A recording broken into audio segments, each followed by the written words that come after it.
Om Purnamadaha Purnamidam Purnat Purnamudachyate Purnasya Purnamadaya Purnamevavashishyate Om Shanti Shanti Shanti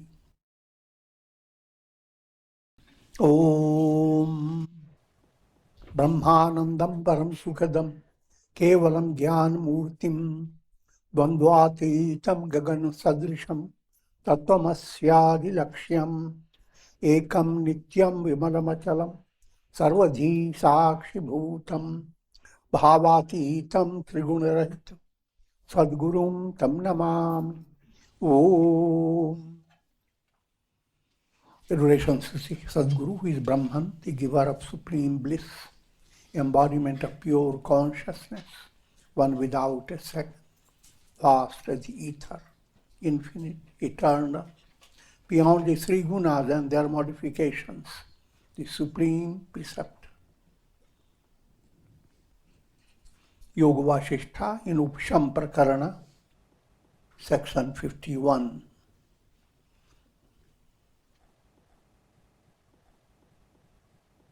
Sage Uddalaka, when he was still a spiritual aspirant, he is practicing sadhana at this stage.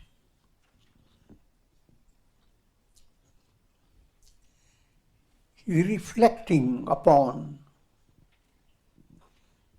the purpose of life and reflecting upon the path that will lead to liberation, what's known as practice of manana.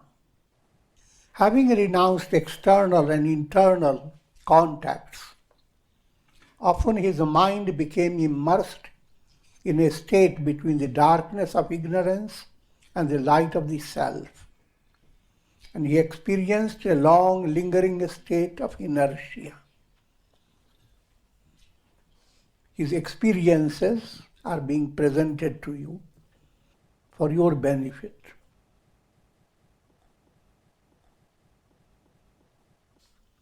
Like a tree uprooted by a storm and being shaken by the waves of ocean, the mind of Uddalaka was continuously affected by the storm of distraction. So, first to understand, everyone complains about mind running wild, but it is normal even for a person who has practiced a lot of sadhana. Uddalaka was not ordinary personality, he was very advanced. But also understand that as spirituality grows, your sensitivity also advances. Things that didn't bother you, you consider them just normal. They begin to appear like thorns or maybe flowers, depending upon positive or negative. In brief, just like sand particles or dirt particles fall all over your body, and body doesn't complain. But the eyes, even the slightest speck of dust, the eyes don't even have to wait to complain, it just start working.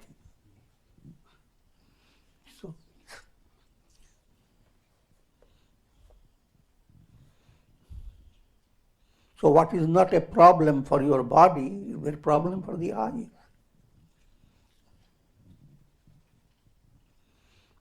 So that simple point that distractions, as you become spiritually advanced, you become aware of your project in a more profounder way. And your project is to be free of distractions. But distractions that were in the beginning, in early stage, considered normal. You hardly consider them as distractions. But now mind fights against them.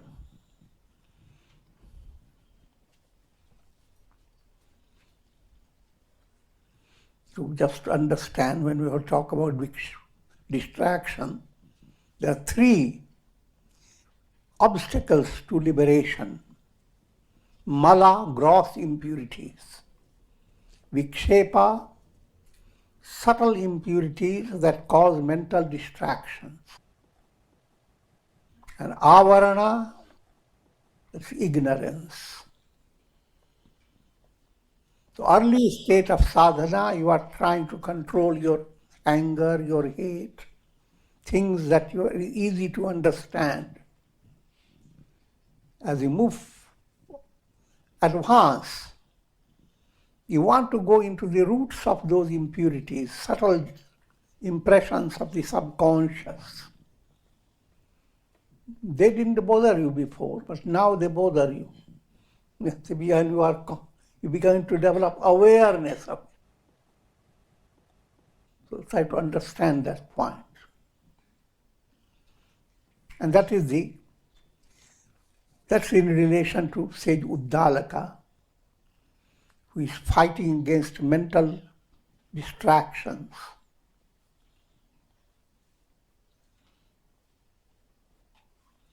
And finds himself being shaken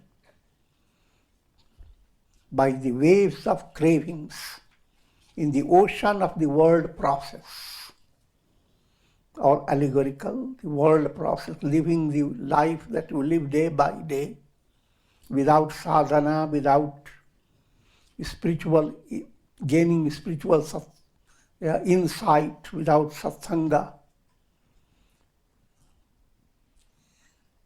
Then you are constantly trapped by waves of cravings.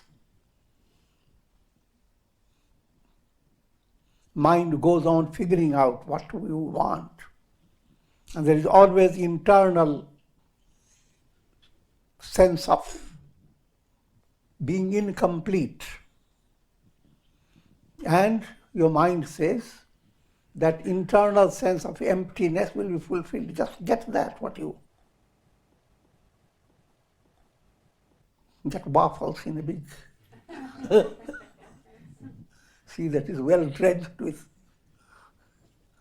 syrup.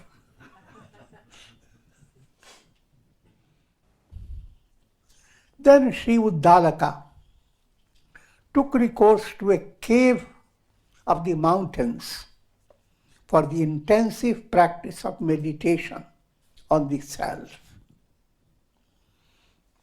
This is all presented as storyline. If you take it literally, you will be nowhere. Because first you have to find the cave. If you follow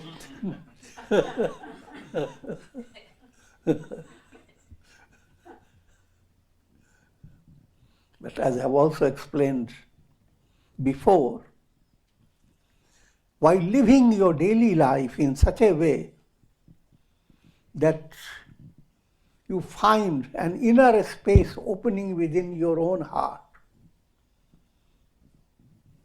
so your cave begins to open up. To the world, you are just normal. To yourself, you have found a cave. And at times you are within the cave in deep spiritual experience. Externally, you are just normal, doing all the normal jobs as anybody does. Of course, if you are in that state, your normal jobs will be exemplary. You will be exuding a kind of spiritual radiation. But that's not something that anybody can see or take a photograph.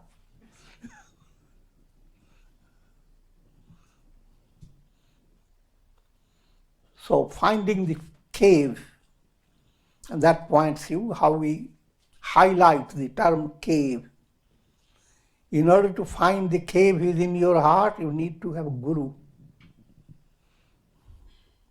Guru term means guha, cave. So all the spiritual teachings, unless there is a cave, there is no teaching.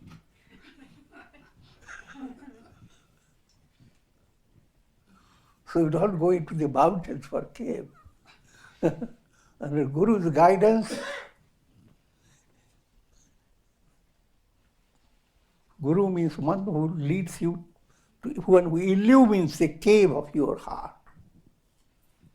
So the teaching that allows you to find inner space more and more in a progressive way. So in brief, that's where your location of cave is, in your own heart.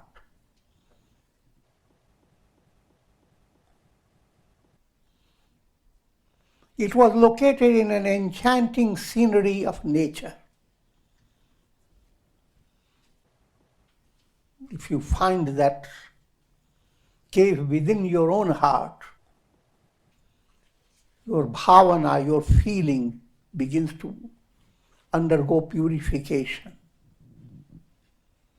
Once deep purification develops, your vision becomes clearer, more spiritually sensitive. Try to understand psychology. If you have motherly feeling and you see your baby before you, that feeling cuts out from your mind nasty things, worrisome things. But a soft, graceful feeling begins to emerge. The eyes of the baby, the body of the baby, all begins to inspire. I'm giving a very simple illustration. What causes it? The bhavana in your heart. Now, to apply it to the world around you. The bhavana changes in your heart. Look at the same world. Your attitude to people is based on a deep feeling that they are all human beings like myself. And anything that you want to attain which will give you happiness, you want that all must have that type of thing. That's not easy to understand, but that's your pure feeling comes to a high state. Sarve bhavantu sukhina. May all be happy. Early state of feeling, may I be happy. That's the one. Next state, let me be happy and my relatives and friends. Next step, may my country be happy and my countrymen.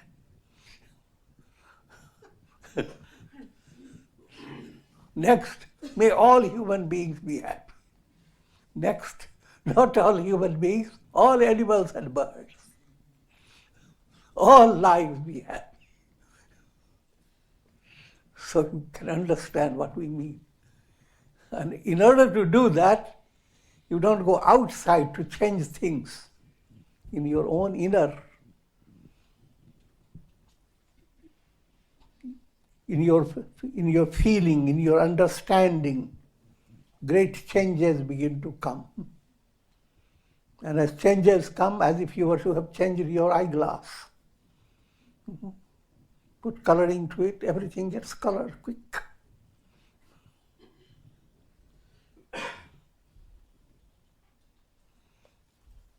So what type of scenery you get? All enchanting scenery. Soft breeze blew into it through the west and was adorned with creepers laden with fragrant flowers. Above all, it was like a very abode of serenity and like a secret dwelling of the forest goddesses. All these are allegorical. Sri Uddalaka practices spiritual enquiry section 52. Sage Vasishtha continued, O Rama, just as a bee enters a lotus, desirous of enjoying nectar, so too the Muni Uddalaka entered the cave for the sake of enjoying Atmic bliss. He spread a deer skin and sat facing north in the pose of Siddhasana. You can take it literally. If you are a practitioner of meditation, you need to have your seat, and you can have layers of seat, deer skin, and a little.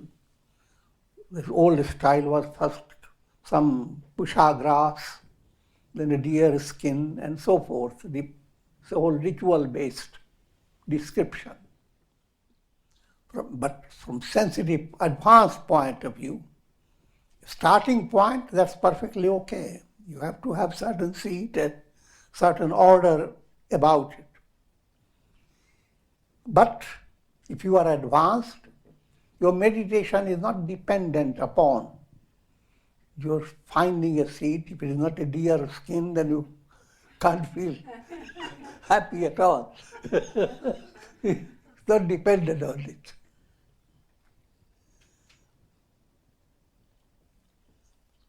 So,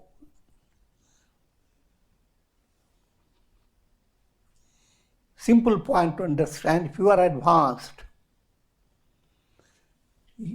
cave of the heart opens up, and as if you enter the cave, and you find very natural seat. And deer is one of these exemplary for all fashionable dresses, old time. This didn't mean that they were violent too, but as deers die, their skin is utilized, and utilized for very great purpose, for meditation.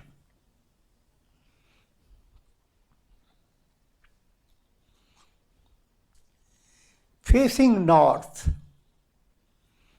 the practice of meditation, if you have found steadiness in your sadhana, now look towards the north, northern path, Uttarayana.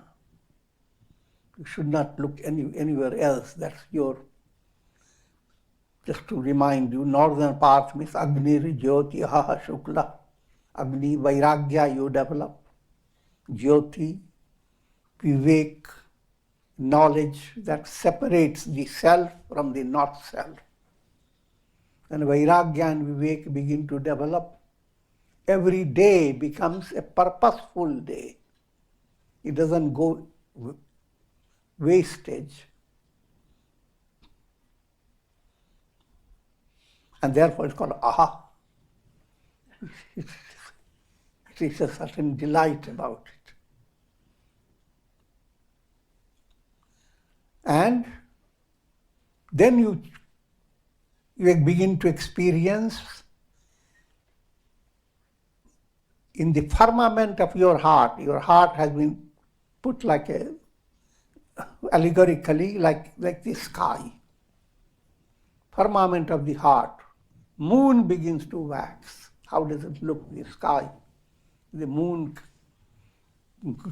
go on coming day after day, more and more. But you don't wait for it. The moon begin to wax.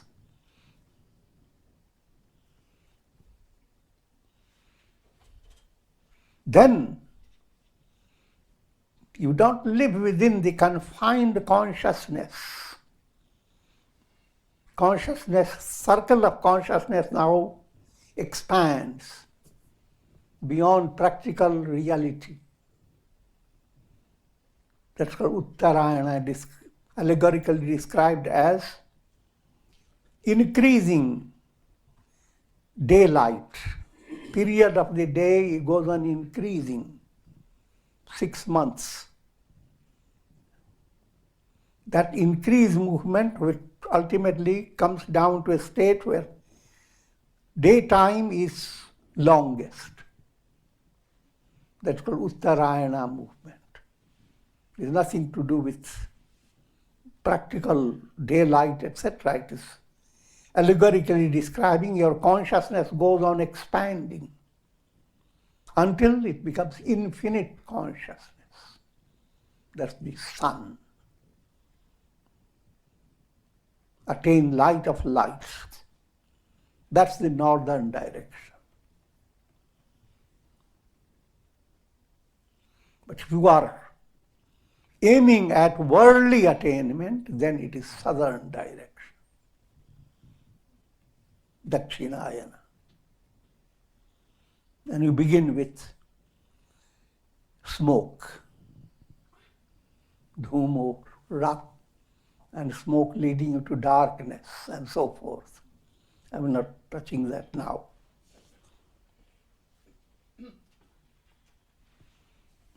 And in the pose of Siddhasana, the advanced meaning of Siddhasana means the type of steadiness you are practicing is meant for being Siddha, perfect. Your sadhana should have success. That type of pose, that type of foundation you develop. If you are qualified, all this comes to you automatically. So don't worry about a cave comes to you. Don't worry about your skin, also comes to you. And all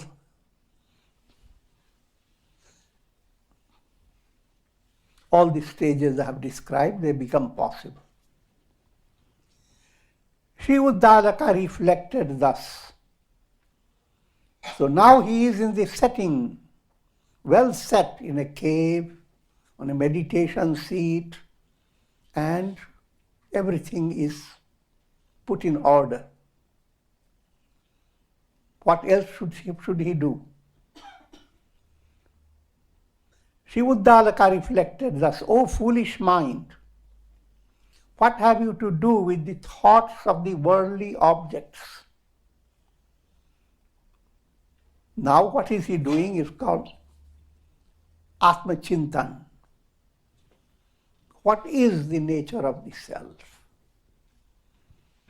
Versus Vishaya Chintan. The mind is constantly thinking about objects of the world. You don't have to go to a guru to learn it.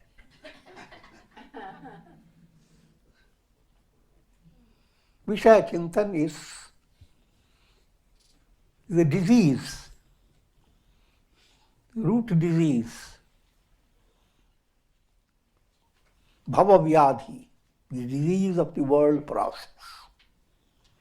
But in order to be free of this, having gotten the spiritual setting in your personality, now allow your mind to go after Atma Chintan. This Vishaya, first understand Vishaya Chintan and its negative effects. Constantly mind thinking of worldly objects. Constantly your mind is worried about the past and future. Constantly you are involved with yesterday, today and tomorrow. Is there any room for doing something else?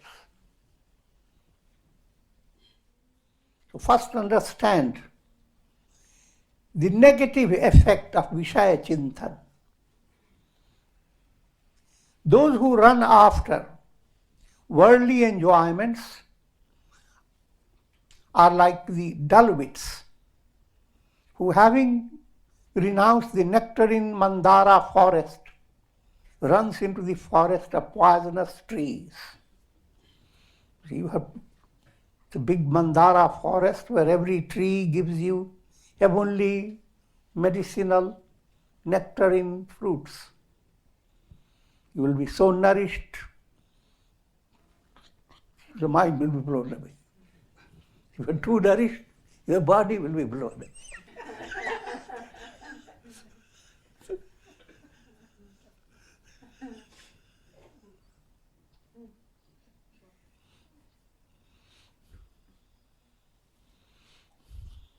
So instead of going after the Mandara forest, people run after the forest of poisonous trees or negative karmas created by your mind, by Vishaya Chintan. O mind, whether you enter into the nether worlds or ascend to the highest worlds of Brahma, unless you are nourished by the nectar of Shama, you cannot rest in the boundless bliss of the self. As if he is talking to the mind. In other words, he is reflecting upon all this. First point, if you continue to wander in this world process, running away from Mandara trees, running away from those experiences, those realizations, those attainments that are on the path of virtue, and those that make you more integrated and thereby open the door to liberation. That two paths are there. One is path leading to immortality. This movement gives you experience of bhuma, called infinite bliss. If you don't follow that path, then you are led by your own ignorance in an instinctive way to follow the path that's called alpam, little. You may think you have gotten a lot, but you haven't gotten even needle point of value.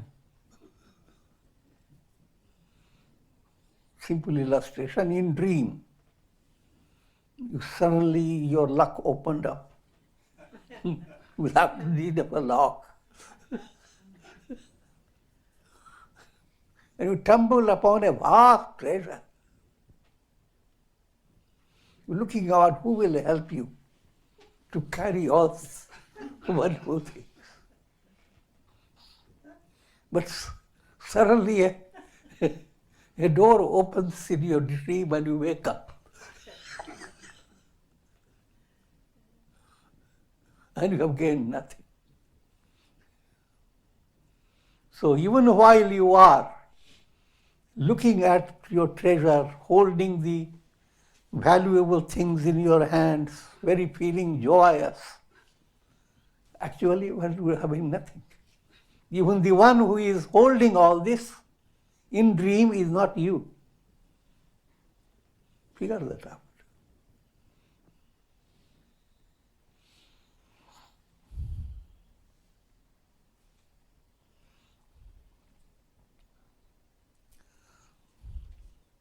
But while reflecting upon this, he is also recognizing the cure for this is nectar of Shama. Shama is serenity. Serenity is like a nectar because it opens a channel to immortality, a channel to attain liberation. But serenity is not a worldly development. It is a state of purity of mind. Your mind, instead of going after Vishaya ras, going after pleasure of the senses, the mind begins to taste the delight, little glimpse of the delight of liberation. O mind, you are capable of giving me only immense pain on the basis of numerous desires for worldly objects. What's the future you face if you simply go after your worldly desires and live for nothing else?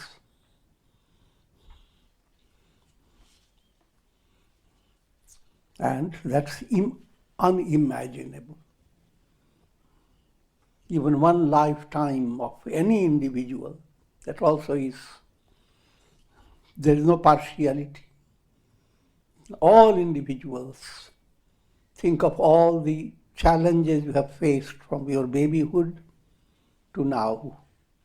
Even if you are just 15, you have faced a lot.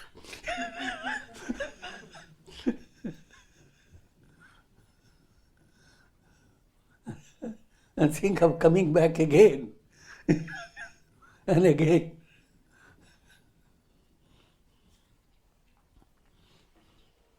So therefore, no matter what type of challenge you face, your mind must turn towards the understanding that you must attain God realization. You must connect yourself with God and understand you are a channel of God, not of your ego.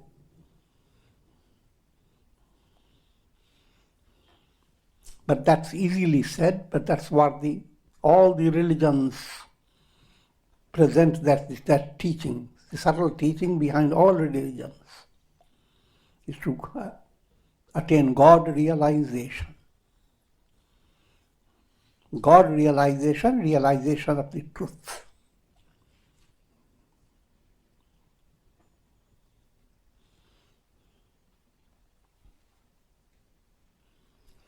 So he's talking to his mind. O mind, you are capable of giving me boundless pain, led by desires for worldly objects. So I'm not going to be fooled by you. But now you have renounced your expectations for worldly enjoyments. And therefore, instead of giving pain, you must give rise to infinite joy.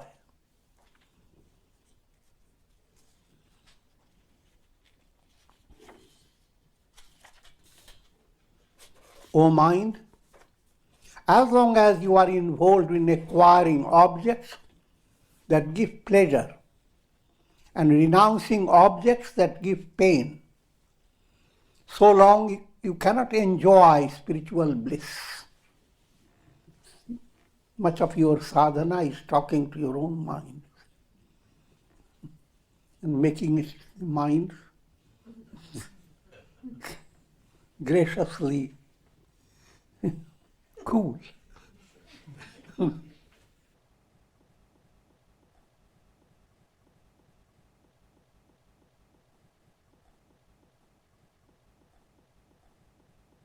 So as long as mind is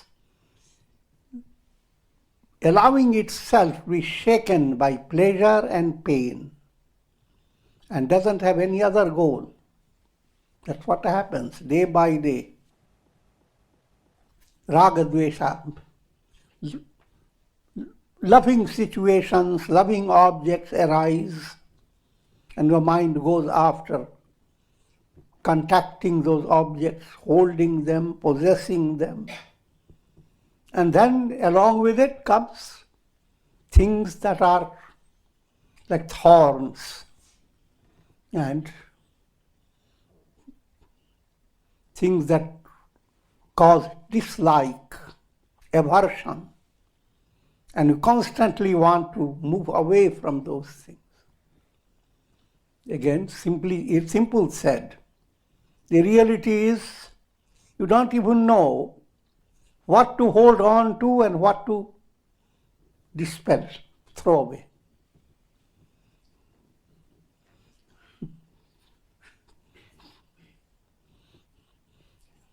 You have gotten a confused type of a drink. You don't know what value it has. It tastes good, but you see worm in it. So, now,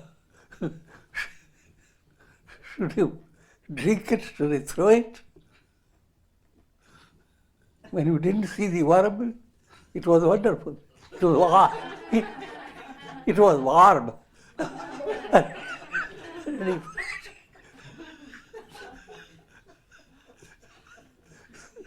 But the same thing, you see worm in it, now we begin to throw away.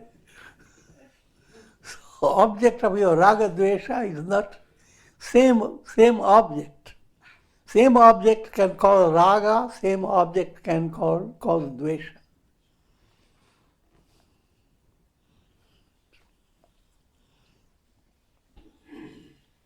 And if mind continues to be involved in this way, there will be no end to human suffering. But solution lies in moving away from raga and dvesha to serenity of mind. Mind that has nothing to hold on to from the world, nothing to fight against or show hatred against. The mind is simply relaxed. Divine Yoga Nidra. When you allow that space to open in your mind, now you are being led to real fulfillment of the purpose of your life. Realization of who am I?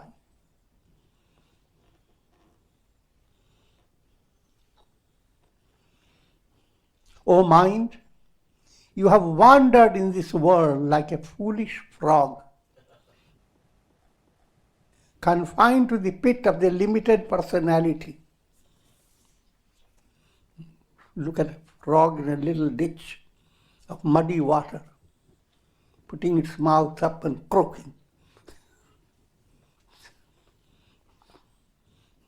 That's the predicament of the mind. All the complaints coming from all different minds and worldly talks, they are croaking.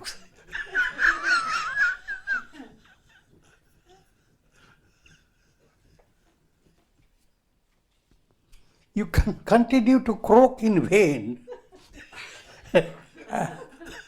at the shower of illusion.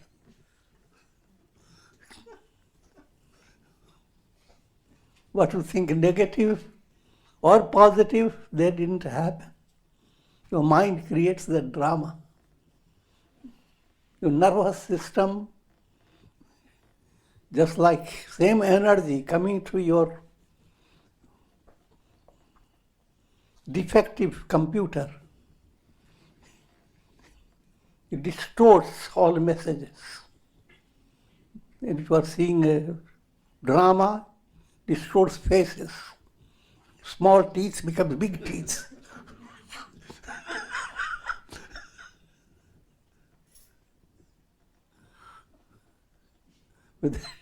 That's a very advanced way of understanding.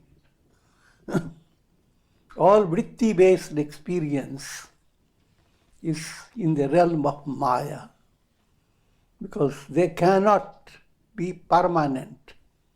Projections cannot be permanent. The screen alone, the reality behind it.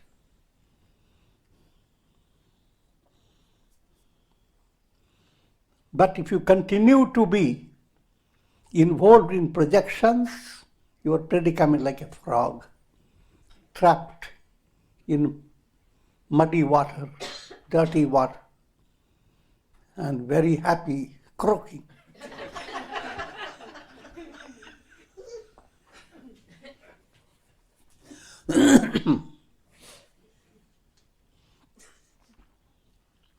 O mind, why don't you endeavor to enter that samadhi which gives rise to the bliss of liberation? See, he's talking to his mind very open-heartedly.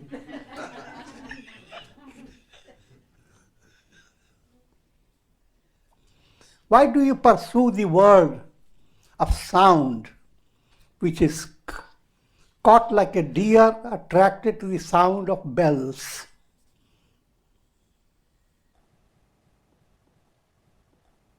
What he's meaning, now the topic has come, how senses are deceptive, each sense. The sense of listening, hearing. What happens to deer when this old time trapping deer was by certain music, certain sound. And deer listened to the sound, came towards it, and was trapped. Just sound sense made them come to a miserable predicament. O dull-witted mind, why do you run after the pleasures of touch? Behold how elephants are trapped when they are lured by a she-elephant and fall into a pit, especially prepared for the purpose by a trapper. Another, also you are being given old biology. How the elephant used to be trapped. You find a she-elephant, put it in one area, and now give temptation for the male elephant to touch the she-elephant. Touch aspect, understand the pleasure of touch that play a tremendous part in humanity all over. And the elephant doesn't realize, going towards it, they have created a ditch and made it appear that there is a floor on it. In appearance, they have put something, it's all hollow. The moment the elephant comes upon it, it will fall down. And that's what happens to the elephant. So lured by the pleasure of touch, big elephant is trapped easily.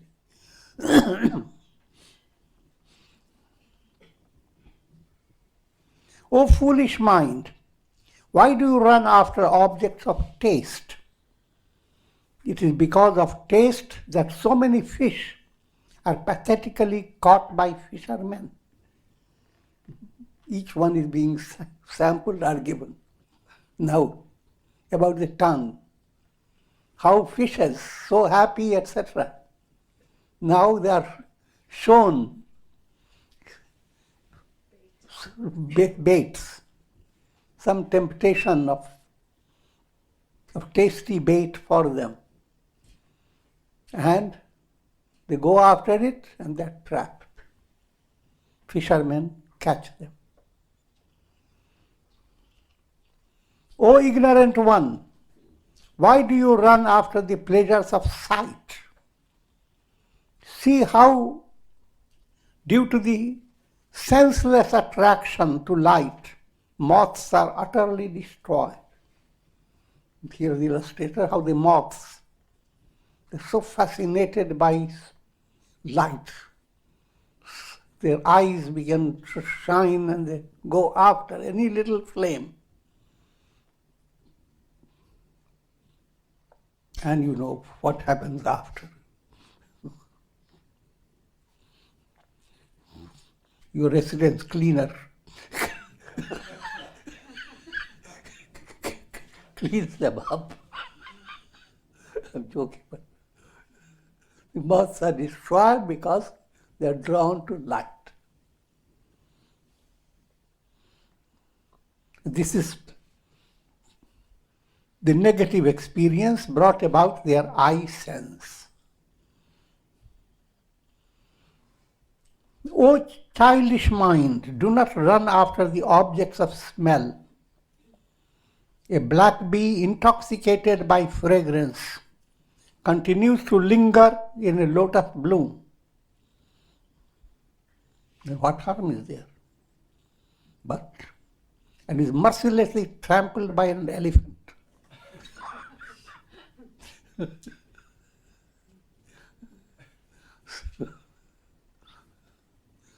The role of smell.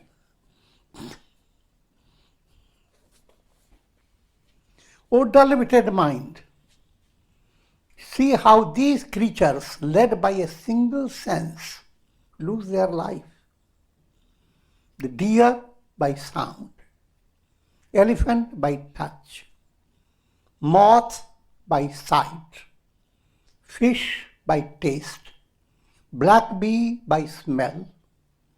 Just one sense is enough to trap them. But you have 5 senses.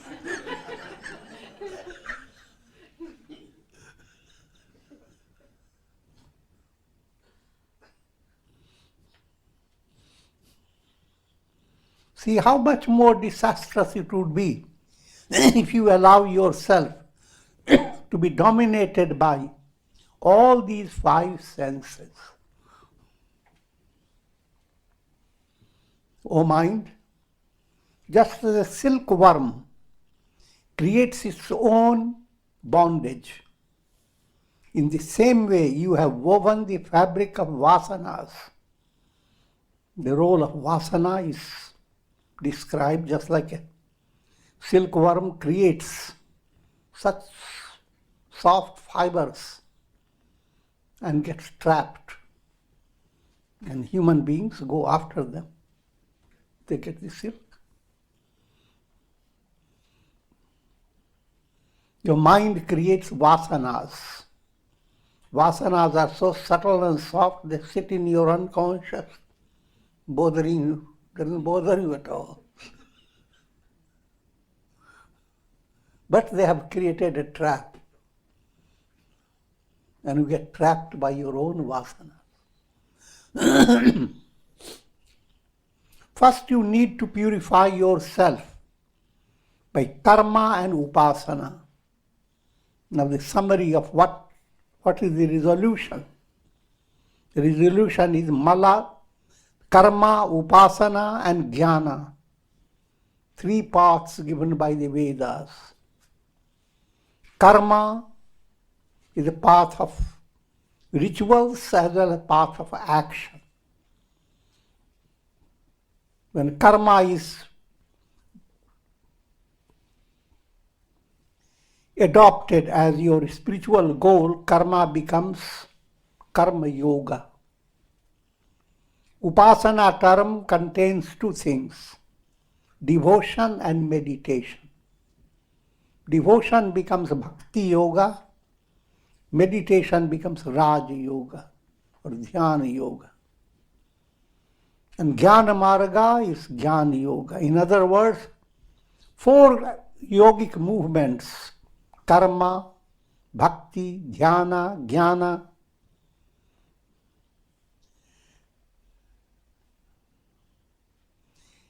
these enable the mind to become purified and ultimately be sublimated.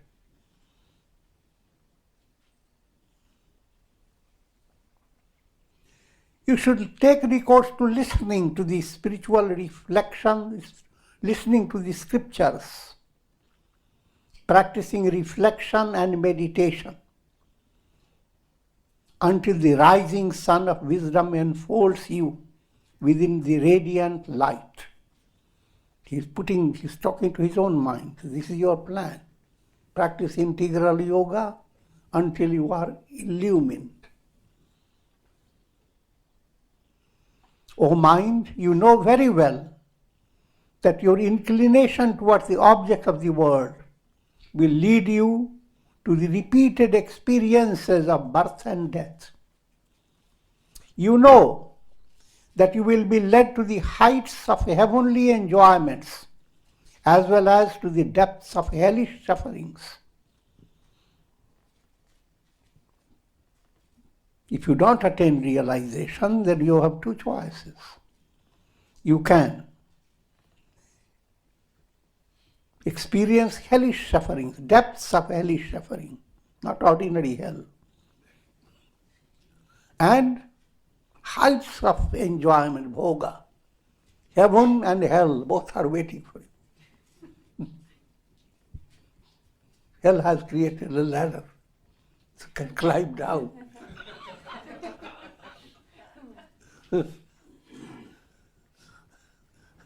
And heaven has created some magical rod to push you out.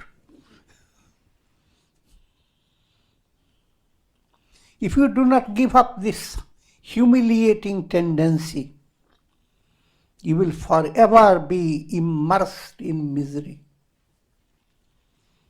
Or, why should I instruct you, O mind? You have no reality of your own.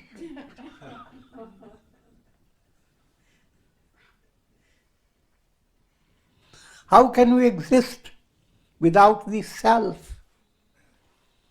Just as a cloud is nothing but vapor, which in turn diffuses in the vast sky. In the same manner, when the light of reflection acts upon the cloud of the mind, it dissolves in the vastness of the self. So all the reflection he is practicing on the mind is like light. Mind is like a cloud.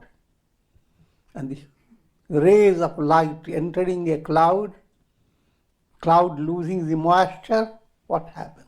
The sky alone is left. In other words, this is called mano-nash. Oh mind, get ready to become burnt up.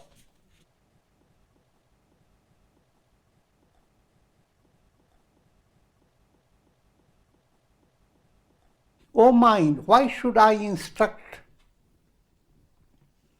you? You are illusory in nature. The implication is all the instructions that you are following through the mind, they are meant to make you unminded.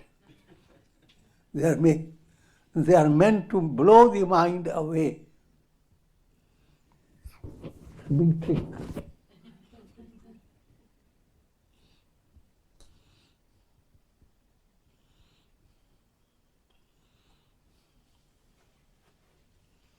Therefore, you are going to disappear in the eyes of the wise. It is foolish to instruct an illusory phantom. So, it's threatening the mind. I'm going to be wise.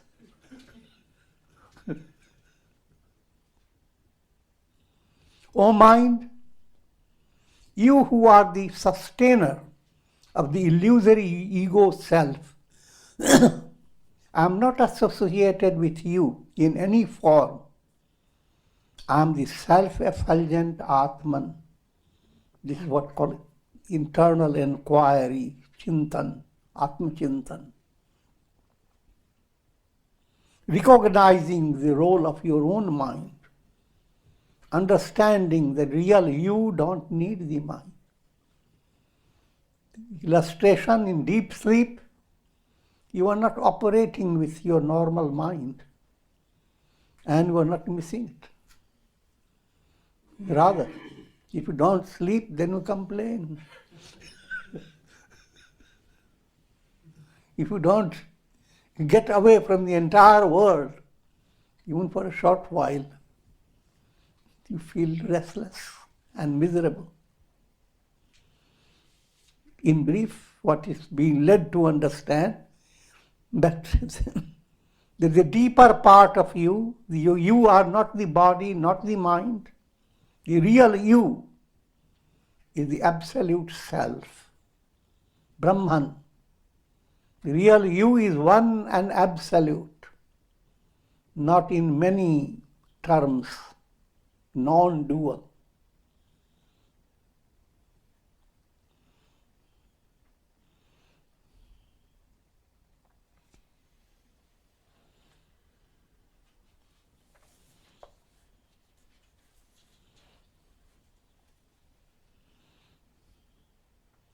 But mind creates the illusion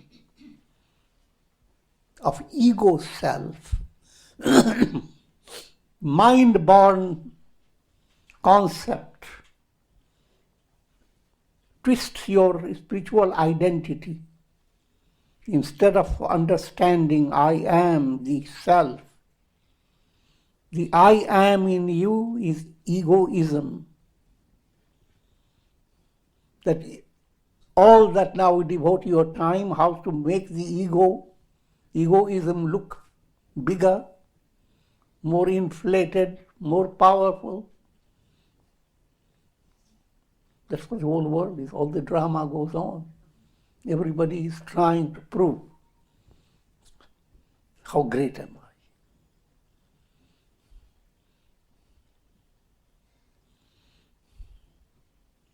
But all that greatness and publicity that you acquire and all the appreciation you get on the basis that please your ego have nothing to do with your own. In spite of all that, I shouldn't make it look bad.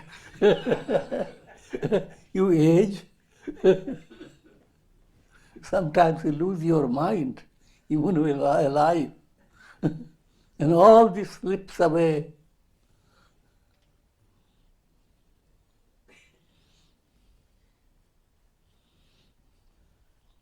So, your role is not to please your ego. Ego is not you. It's a restrictive, like a wild monkey that you have kept on your neck.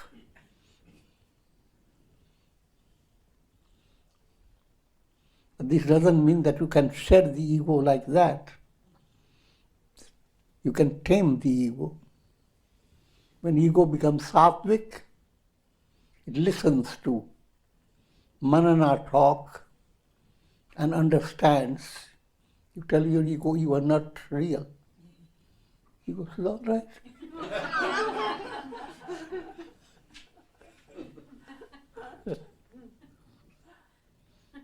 Ray of light comes to a piece of cloud and says, you are not real. But the cloud says, but I'm shining because of you. So tell me more, I'm not real.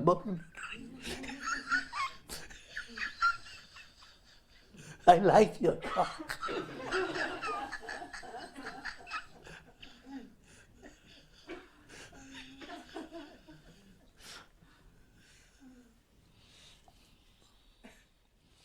In vain have you given rise to the erroneous vision which sustains the illusion of multiplicity, consisting of I, you, this, that, and the like. You are able to overpower the dull-witted, but you have no control over me. You find yourself distancing yourself from your ego identity. And with this we conclude.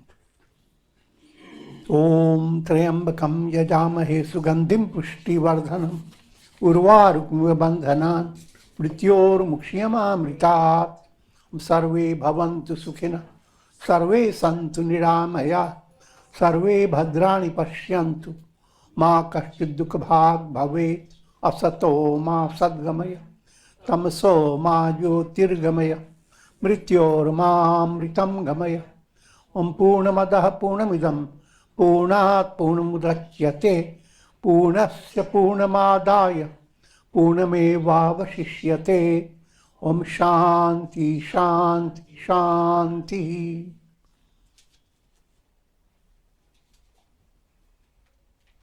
Om Hari Om Tat Sat.